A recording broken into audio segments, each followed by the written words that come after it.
Les francophones et leur zone de confort. La fuite du rapport des experts dans la presse francophone, le soir, est condamnée par la Première ministre et par le virologue Mark Van Ranst. Elle a aussi été l'occasion pour la NVA de marquer son territoire, comme souvent en stigmatisant les francophones. Commençons par cette fuite. Nous avons droit à la transparence. Nous avons le droit de savoir quelles sont les recommandations des experts, et nous avons le droit de savoir comment les gouvernements vont y réagir. Bien sûr, la fuite d'un document qui n'est pas finalisé risque d'être préjudiciable. Mais la logique aurait voulu que le groupe d'experts désigné par le gouvernement rende ce rapport public. Pourquoi pas devant le Parlement ? Avec les scénarios disponibles, le politique aurait eu à trancher, décider, choisir et se justifier. Sans cette publicité, nous ne saurons sans doute jamais quelle a été la part de la décision politique et du conseil scientifique. C'est dommage. Depuis le début de cette crise, une évidence s'impose, la transparence sauve des vies. Cette fuite a suscité la réaction du ministre flamand de l'enseignement qui a pris tout le monde de court et annoncé la reprise de l'enseignement le 15 mai. Il justifie sa décision devant le Parlement flamand par les fuites dans la presse du rapport d'experts de l'autre côté de la frontière linguistique. C'est pour couper court au malentendu qu'il a donc divulgué ce plan pour les écoles flamandes.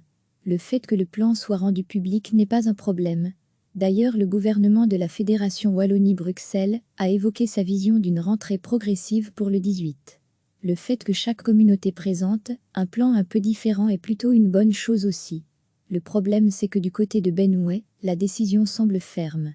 Il y a très peu de précautions prises pour s'assurer que la vision flamande s'inscrit dans un scénario de déconfinement qui convienne à toutes les parties et surtout qui ne nuit pas à la santé publique. Cette annonce préalable au Conseil national de sécurité démontre la volonté de la NVA de marquer son territoire. Les nationalistes veulent incarner une ligne très volontariste face au virus. Relancer au plus vite l'économie et la société flamande avec un discours de type « quand on veut, on peut ». Il s'agit de reprendre la main politiquement au fédéral et médiatiquement aux virologues.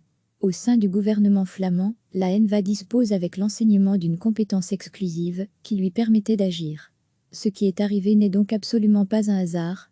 Depuis plusieurs jours déjà, la NVA a lancé une campagne de communication massive. Sur Facebook, les nationalistes envoyaient ce message. Alors que l'enseignement est arrêté en Belgique francophone, nous osons sortir de notre zone de confort en Flandre et relever de nouveaux défis. La logique est toujours la même.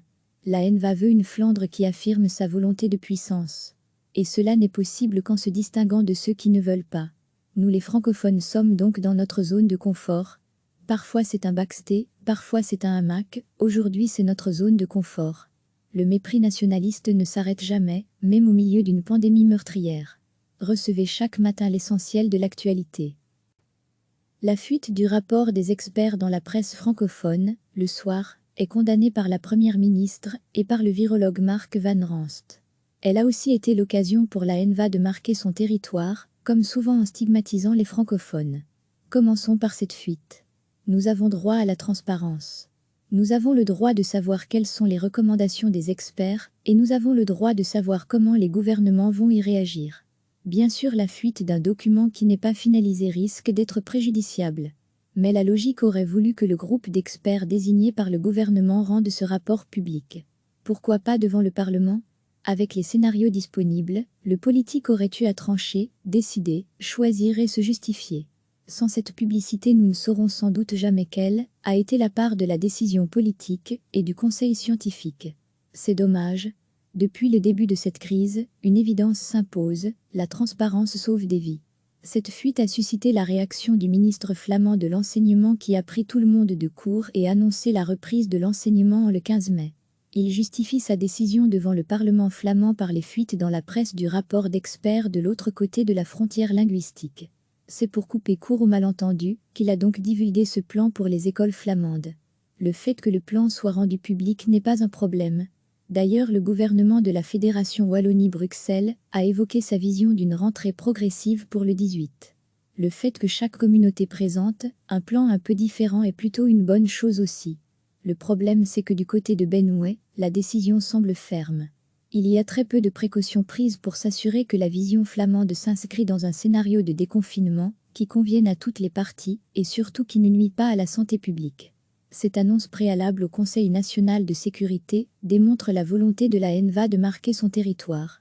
les nationalistes veulent incarner une ligne très volontariste face au virus. Relancer au plus vite l'économie et la société flamande, avec un discours de type « quand on veut, on peut ». Il s'agit de reprendre la main politiquement au fédéral et médiatiquement aux virologues. Au sein du gouvernement flamand, la NVA dispose avec l'enseignement d'une compétence exclusive qui lui permettait d'agir. Ce qui est arrivé n'est donc absolument pas un hasard. Depuis plusieurs jours déjà, la NVA a lancé une campagne de communication massive. Sur Facebook, les nationalistes envoyaient ce message. Alors que l'enseignement est arrêté en Belgique francophone, nous osons sortir de notre zone de confort en Flandre et relever de nouveaux défis. La logique est toujours la même. La NVA veut une Flandre qui affirme sa volonté de puissance. Et cela n'est possible qu'en se distinguant de ceux qui ne veulent pas. Nous les francophones sommes donc dans notre zone de confort. Parfois c'est un backstay, parfois c'est un hamac, aujourd'hui c'est notre zone de confort. Le mépris nationaliste ne s'arrête jamais, même au milieu d'une pandémie meurtrière. Cliquez sur s'abonner pour recevoir les dernières nouvelles.